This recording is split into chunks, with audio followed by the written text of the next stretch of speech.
going to record it. I'm going to mute you guys.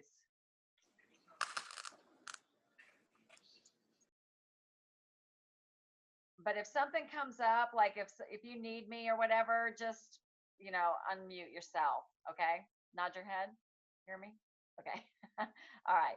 So it's the last week of the challenge, you guys. It's Monday the 7th. So we've got one more week of the holiday health games. And it will end officially on next Sunday will be the final day, which is crazy. It's 4 weeks into it. And you will have we can until hear you again. You can hear me? Yeah. Yay. So you will have until Tuesday on Tuesday the 14th for your final way out. So just be aware of that. You don't want to miss that opportunity. So hopefully you're on track with your goals. And what I wanted to talk about tonight, we had a meeting in the Atlanta area yesterday, a healthy celebration event. We had a lot of coaches and clients there, and it was a lot of fun. And a lot of what we talked about with healthy tips, you guys already know, because we've been getting this information through the daily tips of the health challenge, and also in our weekly Zoom calls. We've talked about the day-to-days. But really what I wanted to talk about was, the strategy. We're going to be not have this tool available to us for several weeks after next week. And so that means we'll be going to the end of the month, through the new year, on our own. And of course, those of you guys that are clients on the program, you will certainly have the continued access to your health coach, and whether that's me or another coach on the team, have access to that. And if you're not on program, if you chose to go on program, that would certainly be a resource to you. And as of right now, the next health games is scheduled for to begin on January 18th. And it will be a 6-week challenge, and it's called New Year, New You. And there's a lot of fun updates I've seen that they released on it. Let's see, I wanted to share, there will be the food logs are going to be new. They're going to update them where you'll be able to see how many calories you consumed. I guess it's going to be more like a MyFitnessPal kind of thing. So for those people who are tracking their food that probably aren't on the full plan. The exercise logs will be updated. The water log, you can actually update how much water you've drank, and it'll have like a water glass, and you'll see it filling up during the day. So that looks like it'll be fun. We'll also be able to log our sleep. And then they're going to have also recipes that are going to be very easy to print. And there's going to be shopping lists, and there'll be ways that you can even go from the, be interactive, that you can, if you want to, make a particular recipe, you can copy the ingredients over to a shopping list. So it sounds like, they're working hard to continue to upgrade this and make it better and more interactive and user-friendly. I know they're working on the app as well. So I am just thrilled that there is just all this continued improvement in that area. So there may be, I know that there's a survey going out now asking for your feedback on it. And so that would be really worth your time to give your feedback if you have any enhancements or changes that you would like to suggest. So how are we doing on my sound? Can you hear me okay? Is it better? Sorta? Okay. So we will, what I would like to do is, we did a presentation yesterday. It was a PowerPoint presentation. And again, a lot of it you've seen, but I wanted to share with you something that I think would be a really useful tool as we set ourselves up for the rest of the year, and where we are now through New Year's. So give me a second to share my screen.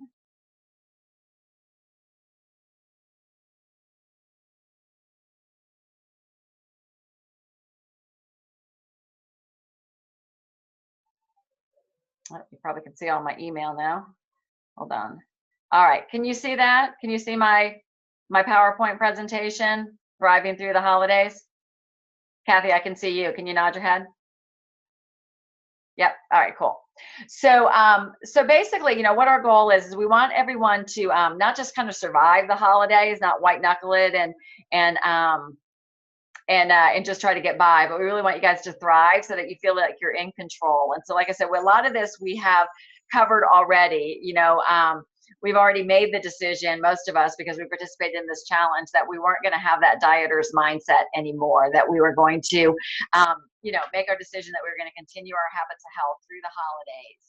And, but, we have a couple of options as we're faced through the end of the year. And a lot of you guys have made your decision, but it might change when you don't have the accountability and the support of the health games. It's real important to be crystal clear on what you want your outcome to be. And what I mean for that is, if you kind of step into the future and you see yourself on January 1st, where do you want to be? So what's your ideal outcome? Is it that you want to continue to lose weight? Would you be happy if you maintained? What is it? Because it's important to be really clear so that you can develop the action plan and take the action steps to align with what that is. So we really have three choices. The first one is, if you are in weight loss mode, and I'm going to speak maybe that you're on our full weight, if you're on the MetaFast, either the 5 or optimal weight 5 and 1 plan, or the 4 and 2 plan. But basically, the first option is just to stay on plan, just to continue to proceed, that your goal is that when you look at January 1st, that your ideal outcome is that you would have continued weight loss at the expected results that we would get on our plan. So, of course, some of the benefits that you're going to get from that, you're going to feel good. You're going to have a lot of good energy. We know that when we're in fat burning, I call that the happy place. It really is the best place to be. You're going to have good energy. And then I like it because you're going to have your blood sugar is going to be stable. So therefore, you're not going to have those hunger, those cravings, and those temptations will not have the same power over you as if you were not in that fat burning place. So that's a choice. That's choice number one. The other option is maybe you want a compromise. And what that means is that you're going to stay on plan. Let's say we've got a couple of weeks until, if you celebrate Christmas, we've got a couple of weeks until Christmas. So maybe your goal is that you're going to stay on plan, except for maybe a few meals, a few special events. And what I mean by that is that, like, if there's an event at night, that might be your 5th or 6th meal of the day would be one that you chose to eat off plan. And, the number one thing to realize is that there's never going to be any judgment. There's never any right or wrong answer to this. The only not good answer is if you say, I'm going to just take my hands off the wheel and see what happens. But if you have some sort of strategy, it's okay. It's important that you own that, whatever you want the outcome to be. And so if you choose to go this route, that is absolutely fine. But the important thing to ask is, or to recognize, is that with every decision, there's always a pro and a con. And a negative side to this is that it will take a few days to get back into fat burning after you choose something off of plan. And so that's going to mean that you might have that lower energy, and you might experience some hunger and some cravings as you're trying to get back into fat burn. And sometimes that can be a struggle for people. So the only question to ask in that situation is it worth it to you? All right. And then the other option is, would you consider it a success for yourself to just go into maintenance mode? And maintenance, if you've been following our plan, if you've been doing the readings, if you've read anything in Dr. A's Habits of Health book, you realize that, we're not any kind of program where you just follow the program for a while and then you stop. We are very strategic as far as, we have a weight loss plan, which is setting you up for transition, which is setting you up for maintenance. And maintenance requires a strategy. It's a plan. And the number one thing is that we do continue to eat 6 small, low glycemic meals a day. So if during the next couple of weeks through the new year, you chose that you were going to go into maintenance mode, what that would look like is that you were still eating 6 times a day, and that you could choose your MetaFast items if you want, either that or combinations of paired protein and carbohydrates, that you would be continuing to do that throughout the course of the day to help offset if you did eat something off of plan. Being really mindful of portion sizes, and the good thing about this, by having a strategy, is that you're not going to gain weight during the holiday season, whereas the statistics show that this could be, people can gain as much as 7 pounds in a given holiday season. So with this, you would not be in fat burning mode. So this is the real tool that I wanted to show you, because we've talked about a lot of this, but I don't know that we've ever actually worked through what we call our structural tension on this. If you're a client on our program, this is in the workbook, the Living a Longer, Healthier Life. There's a version of this. But what we do, this is called structural tension, and this is basically putting your goals in writing. You know, we know that number one, if we set a goal, we're going to be so much more likely to be successful. Those odds are going to increase like 83% of being successful if we actually write the goal down. And then it's going to be even more successful if we have if we tell somebody and we have an accountability partner. So this would be a really good tool for you if you're working with me or with your health coach, with a health coach on our team, to go ahead and complete this exercise. And I'll post a link for this in our page, in our room. But basically what you'll see at the top thing is, it's basically what is your desired outcome. So you'll notice we start at the top, and basically there's 3 choices there, that we're going to be 100% on the 5 and 1 plan, or that could, I know some of the people on the call are on the 4 and 2 because they exercise a lot, but basically I'm saying you're going to stay true to your plan throughout the new year, no matter what. The second option is the one we talked about the compromise, and the third one is the maintenance option. So basically we're looking ahead to January 1st. Our desired outcome is that we're going to follow this plan. And if you're choosing weight loss mode, then with that, where it says weight, you would actually fit in there, you would put in the number. If the average weight loss where you are in the stage of the game is 1 to 2 pounds a week, do the math of where you'll be on January if you continue to lose 1 or 2 pounds per week. So that's the target that you're going for. Similar to how on this plan, if we or the health games, if we chose 4% weight loss, we know exactly what number we're shooting for our way out. So it's crystal clear. Calculating the BMI, your waist management or your waist measurement, and then energy means that you want to have good energy and that you'd be happy with your outcome. So then the next thing when we do a structural tension chart is that, but we just did that. So the next one is actually being really realistic with ourselves where we are now, and we call that our current reality. So there's a couple of things here. Of course, you'd put in your current weight, where you are, your current, everything that's where your current status is. But I think it's really important here to be really honest with yourself. If you have specific situations or struggles that or challenges that you're going to be encountering, that you want to put it in here. So if you know that when you get around certain family members that your stress level goes up, or if you know you're going to a cookie swap, and that is going to be a big deal for you. Those are the kinds of things you want to go ahead and acknowledge and just kind of own it and have it written there that is your current reality. That's what you're up against at this point. And then the third step is the actual plan, right? Because we know that we can set a goal, and we know we can look at our current reality, but if we don't really put a structured plan into place, that goal is just a dream, So we've got to have the action steps. We've got to identify what they're going to be. And then more importantly, we've got to do them. And so, if your choice was that you were going to stay on plan, of course, you're going to be committing to you're going to write down in there that you're going to, commit to the 5 and 1 plan. If you're in maintenance mode, you're going to write down that I'm going to eat 6 small meals a day. Just go ahead and making it really clear what your days are going to look like, what the minimum amount of water is that you're going to drink, getting our sleep. These are all the habits of health. There's also the one, carry bars at all times. And this is just a matter of being prepared and writing it down and putting a framework around that, and having a strategy will provide any kind of crisis situation.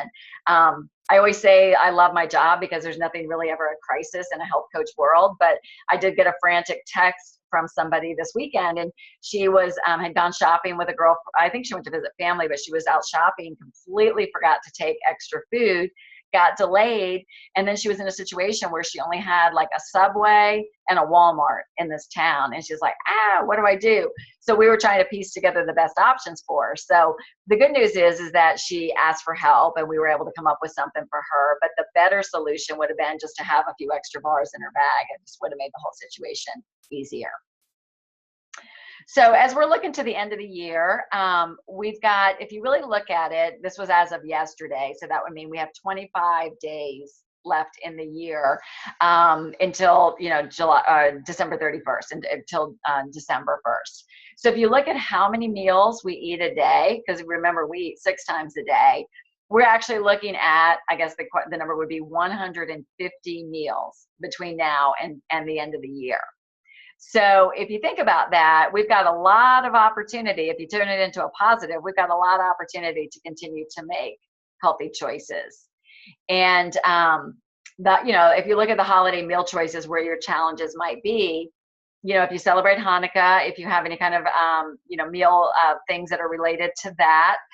Somebody was telling me last night they were challenged with one of their favorite things at Hanukkah was latkes.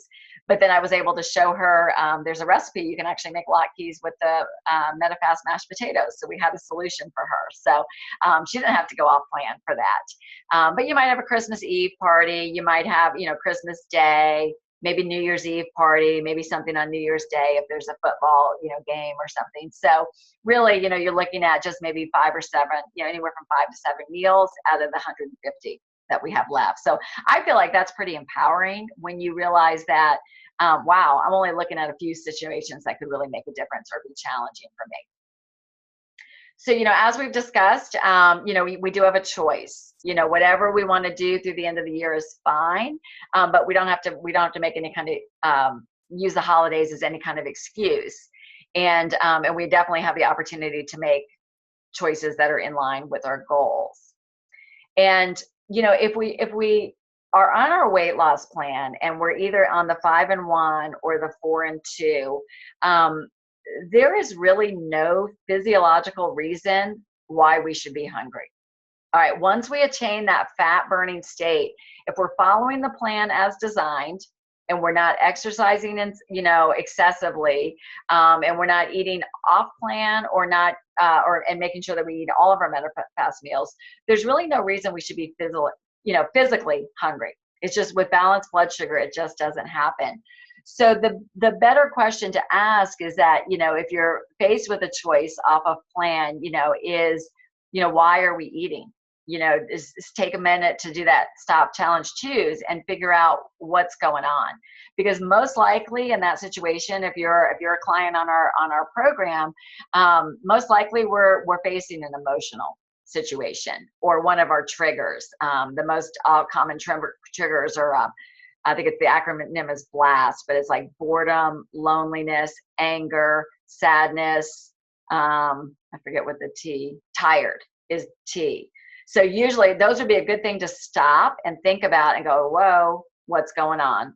Because we want to be able to make rational eating decisions and not necessarily, emotional decisions. Emotional decisions are probably what led us to the place where we decided we needed to gain control of our health, and chose our plan. So that's basically with that. So when you think about that, when you're faced with your choices and challenges, whether it's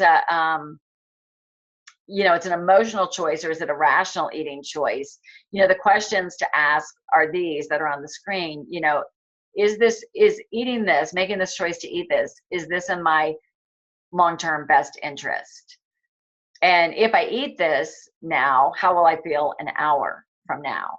And yesterday at the event, one of my clients came and she had gone to something at church, and she made a really good choice because they were having some sort of bake sale thing where you could buy like dozens of cookies in Ziploc bags or something. And so she thought that would be a really good idea because she's having family in town. She didn't want to have to go through the process of baking cookies because she's on the 5 and 1 plan. And, but she wanted to have something in the house for her family. So she bought the cookies, and I guess she took them home and she was repackaging them one, and one fell in her mouth.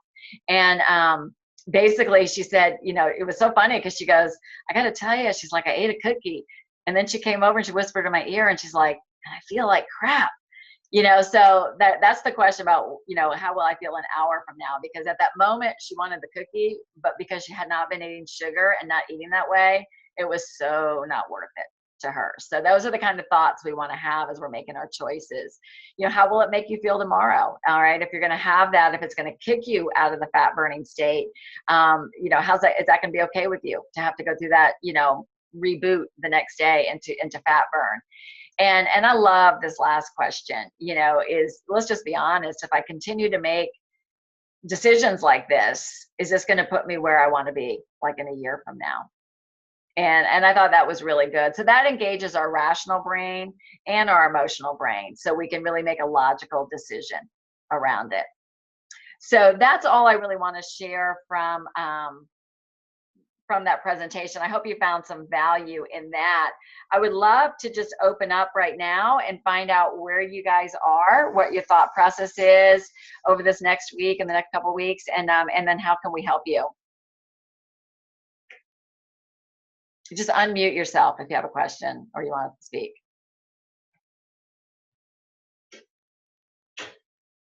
Hello, can you hear me?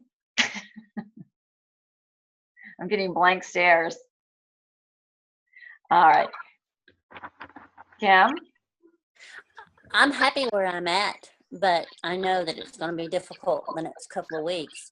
But I think I've decided to do the, stay on plan and do a few meals here and there occasionally. I think that's going to work best for me. Good. Good. I'm just happy to go into the new year not having to lose weight. Yeah, I love you said that. This was like the first year you were not going to have to start with a New Year's resolution to lose weight. Yes. How was that? I'm excited. Good. Congratulations. God bless you, Kathy. Gloria? I think I'm just trying to focus on being healthy and eating the right things. I mean, I think Christmas Eve is going to be the toughest one for me because it's going to be an Italian event where there's going to be a lot of foods I know I'm not supposed to eat. So it's really focusing on maybe having a little tiny piece, and I'm trying to communicate with everybody there as well that I am on plan. Mm-hmm. And I think that sets an example as well for them. Not that I'm preventing them from eating, but that I'm sticking to my plan. So that and the wine. So I've got to watch out for those two things. So when it comes to the wine, how do you think you can monitor that? If you know, so I like that because you could write that down on your structural tension. You know it's going to be a challenge. Some things you've learned since being on plan in this health games. How do you think you can help yourself around that? Well, I think definitely just nursing one glass, but then also having a protein married with the carb of the wine, where before I would just have the wine without anything else. So knowing to do that, and I'm going to be very conscious of that as I'm, moving through the evening. There's a reason why they call it wine and cheese, right? Yes. Yeah, that was so eye-opening to me when I learned how to change my eating with this plan. Is that if I was with you, I would have wine on an empty stomach, and then that would basically be when the wheels would come off the bus. Yeah, exactly. But that was a great insight. I had never known that before, and I think you were the one that shared that. It was really great. Cool. Just trying to help people drink responsibly, Yes. Well, I'm staying on plan because my focus. I love the visualization that we've learned in the last couple team huddles and meetings and stuff. It's really easy to visualize and then bring that forth to when you start getting tempted. But I'm staying on plan because I want to be the best I possibly can for the mid-January knee replacement. And I think that's my motivation right now is to keep my strength up, keep my health up. I did have a glass of wine down here in Naples, enjoying it with my sister and her family. But we ate with a meal, protein. And it's like, okay. And if something, I really believe in the 3-bite. If it's something you can't control, go ahead and do it, get it over with and done with, and then go forth. And I really love the habits of health that I've learned. That's great. Well, we are approaching 8:30. I appreciate your time, you guys. I know your time is precious. So I hope you guys are excited. I hope you guys are excited about the January health games. So what I would suggest is start thinking about people in your life that if they embraced what we have to offer through even if it's a step with the health gain, how would that change their life? What would it do for them in their lives if they changed, and improved their health? And then what would that do for you if you could be a part of that? Gina is a great example of she's brought people to the health gains that have changed their lives tremendously. And that's probably a pretty good feeling, right, Gina? Yeah, it's really great when you can share health with somebody else and make a difference in their lives. So be thinking about that, so that as we get to into January, you can introduce people to the health games, bring them, ask them to join you, and we'll be going for another round. So I'll see you on the team wall for the next week. All right. Bye, guys. Good night. Bye bye.